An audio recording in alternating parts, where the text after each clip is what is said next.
Welcome to another Forge product installation, and today in the workshop we've got the Hyundai i30N, and today we're going to be fitting our short shifter kit, recently been developed and tested, and we're fitting it today on a customer's car. The part number, if you want to know, is a FMSS3, and I'm going to talk step by step how to install it to the car. First step is to disconnect the battery, and we always say negative first. It's held on the battery clamp with a 10mm nut, so I'm using a 10mm socket. You could use a 10mm spanner also. It is quite tight. And just wind it out. There we go. And just wiggle it out from the battery, and then just tuck it out the way to make sure it doesn't arc out on the battery again.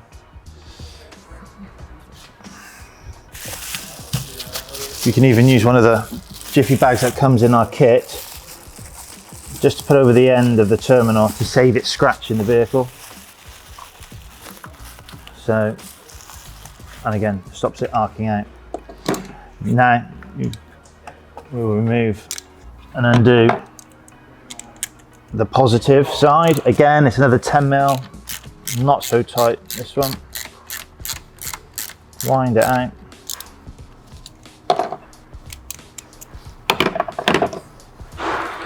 And again, just wriggle it off and just put it to one side. Next step is to remove the battery clamp. Again, this is a 12mm socket on this one. And again, using the socket and extension bar.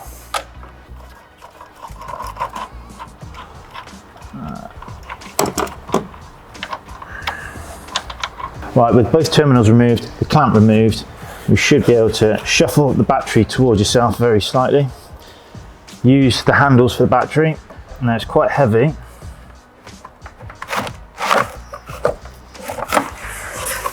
You can lift it from the car completely. Take the cover as well. And so now we're left with a big void on this part here. So the battery tray and the ECU will also need to be removed. Again, they're only bolted down. And I'll talk you through that now. Now this is held onto the vehicle with 3 10mm fasteners. I'm going to remove all of those, but first of all, I'll unplug the ECU itself. So they're on cantilevers, and just leaving them back and they lift off the ECU. Now with the ECU unplugged, we undo the 3 fasteners. Again, use your 10mm socket. 2 fasteners are on the bottom of the bracket of the ECU, and you've got one at the top also.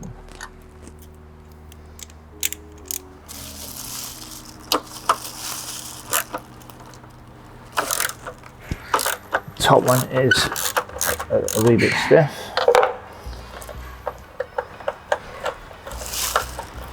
The other thing to note, to remove the earth cable from the ECU, need some long nose pliers. Pinch in the 2 tabs and simply lift the clip away from the ECU bracket itself. Now the ECU should lift out the vehicle now, like so. Be very gentle with this.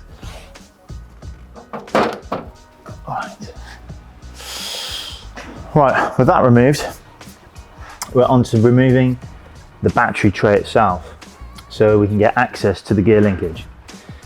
So again, with this held in with 1, 2, 3, 4, 5 fasteners. With ECU removed, we're now going to remove the battery tray. This is held in with 3 12mm fasteners, and there's also 2 10mm fasteners that hold the wiring loom to the battery tray. These are going to need to be removed also. So again, with your socket and extension, I would suggest just undo the 3 fasteners holding the battery tray to the chassis, and remove the 2 10s, and then you can slide the battery tray away from the wiring harness and remove it from the vehicle. With the battery tray removed, you've got clear access to the gear linkage. Now the first job here is to remove the 2 cables from the gear linkage, and they're held on with 2 R-clips. Use a flat blade screwdriver to prise them off, which is done pretty straightforward. They will just come prise away quite easily, and then the gear cables will just lift away from the linkage.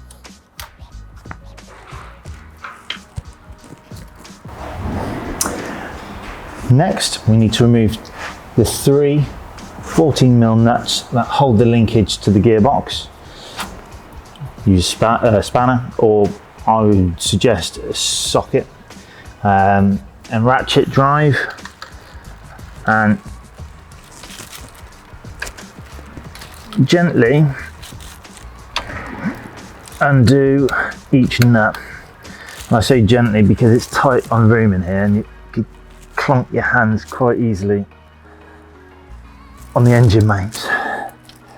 So they're coming away quite easily then. And once you've broken them off, you can literally hand undo these. They're not too bad to do.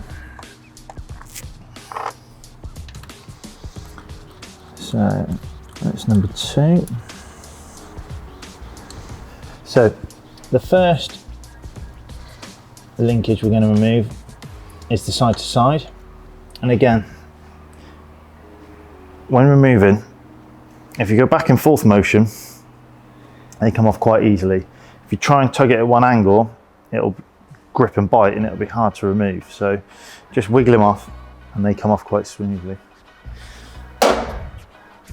Now the second one is a little bit more involved because you've got 2 linkages joined together. So again, with your back and forth motion, you can wriggle it off like so and pop it out the engine bay.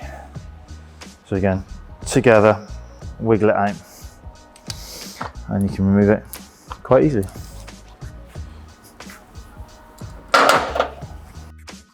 With the gear linkage removed from the car now, the first job here is to remove the dust cover off the back, because what we're going to do is we're going to fit this new forge part onto the existing gear linkage here. So turn upside down, rubber boot, it's quite spongy. Squeeze it in one corner, it'll pull off quite easily. Now we've got a speed clip here that needs to be removed. You can use quite a few different tools, but a flat blade is what most people will have to hand. And so you literally just prise it out and you get it going like so. And once you've got it out a bit, you get a flat blade in the middle, you prise it out, there we go. Always good to have your hand behind you as you're prising it, because sometimes it can ping off across the room. Alright, now separate the original, reinsert the new forge linkage here, and now clean off the speed clip, make sure there's no gunk and nasty bits on there. And now this is the trickier part, there's no pushing it back on again.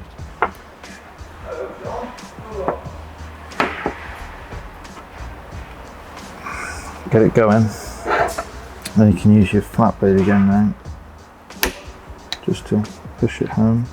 There we go, pretty straightforward. Now I would always suggest to re-lubricate with some grease and then put the dust cover back on again.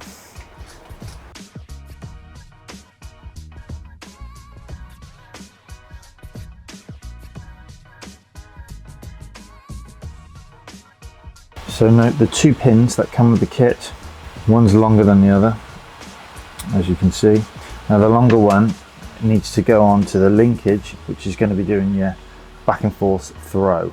So it's the larger linkage, okay? Now also you'll notice that there are flat edges on the pins. So make sure you locate it where the flats are. So you should not be able to turn this around now. It'll sit in its housing quite nicely.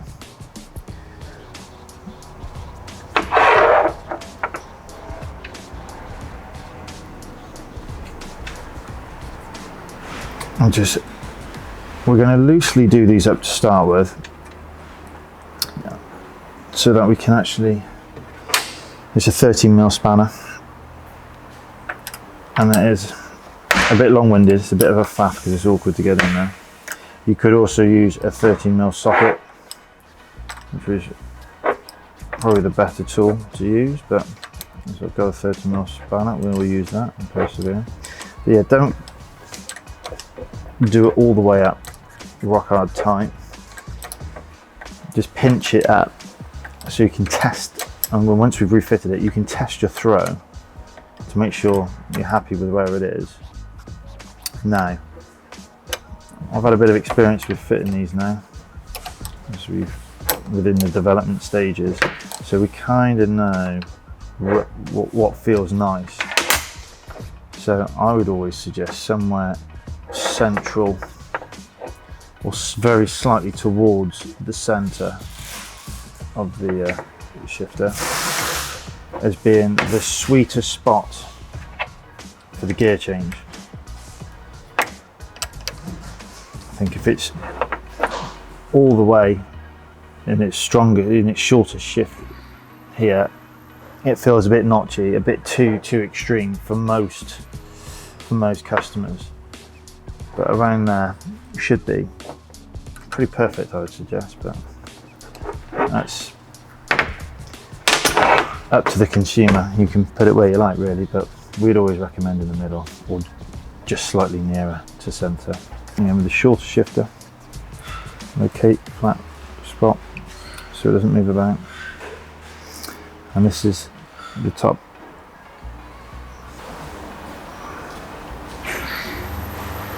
So now get it going. There we are.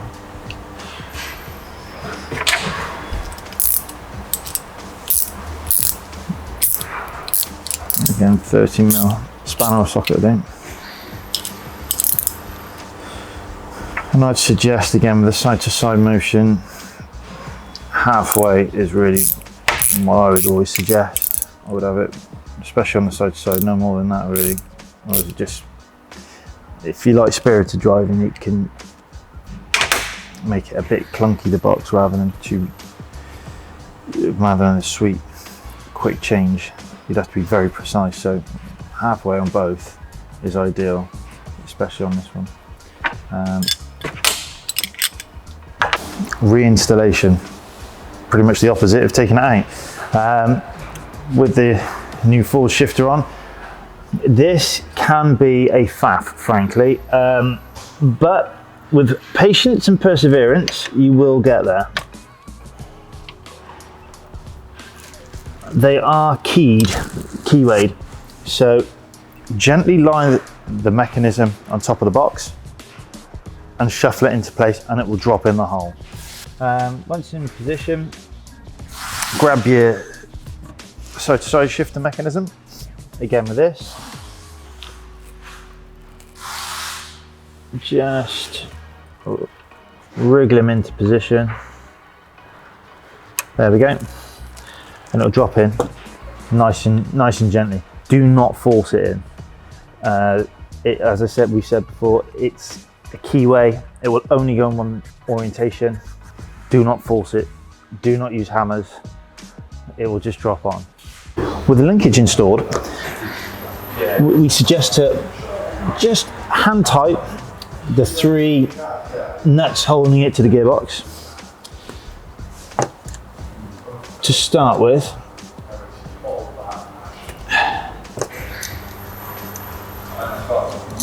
put all 3 back on, then pop your cables in place,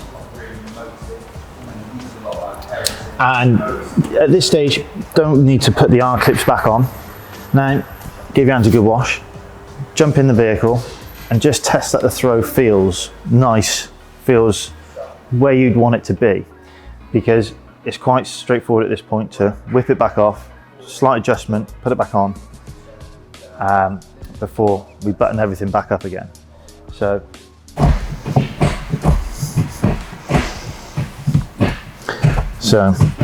the shift now feels a hell of a lot tighter, shorter, and just a nicer shift all in general, really. You know, again, this is set up at the halfway, and it is significantly shorter than the OE.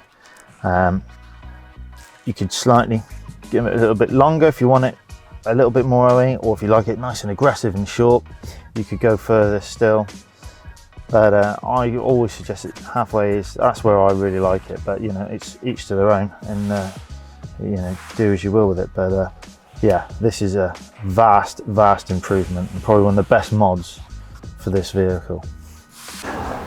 Once you're happy with how the short shift is set up, simply button everything back up, put it back together in the reverse order of taking it apart, and that will be your installation complete. Once done, take it for a damn good rag in, make sure you're happy with how it feels. If you've enjoyed this video or found it informative and useful, please give us a like, don't forget to subscribe, and keep tuned in for more videos. See you again.